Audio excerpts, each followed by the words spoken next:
So without a doubt, one of the most important things you're going to be using when you're actually cooking food, if you want to cook things properly and not give yourself a headache and a bunch of burns, is a pair of really, really good tongs. And a lot of people try to look for exactly what to get in a tong. Everybody has one. Some people use salad tongs, which aren't really the best choice because they're too flimsy.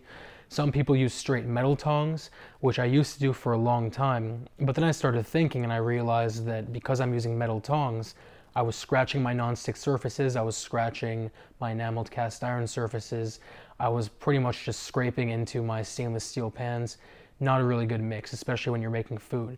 On top of that, since it was just hard metal, I'd normally be sort of damaging the, let's say, steak that I was flipping or damaging the food I was flipping because it wasn't really using a soft surface to grab onto things. So I started using silicone tip tongs. I used a bunch of them. This is definitely my favorite. I actually got this for a friend of mine as a little tiny, little tiny gift or a housewarming party for them.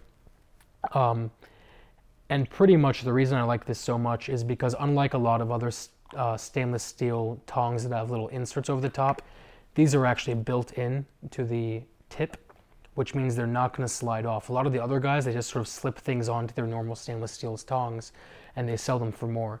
It ends up being sort of a hassle and a pain. It's also Cuisinart, which I love the most, but the second thing, or the third thing rather, that I like the most about this is they're resistant up to 425, and most of the other stainless steel tongs with little inserts over the tips are only resistant up to about 300, 350 degrees. So especially if you're searing things, this ends up being a great, great deal. And finally, it has this really great locking mechanism, which makes it a lot easier for storage. So I'm going to put a link down to this below. If you have any questions or comments, let me know. Otherwise, I'll talk to you very soon.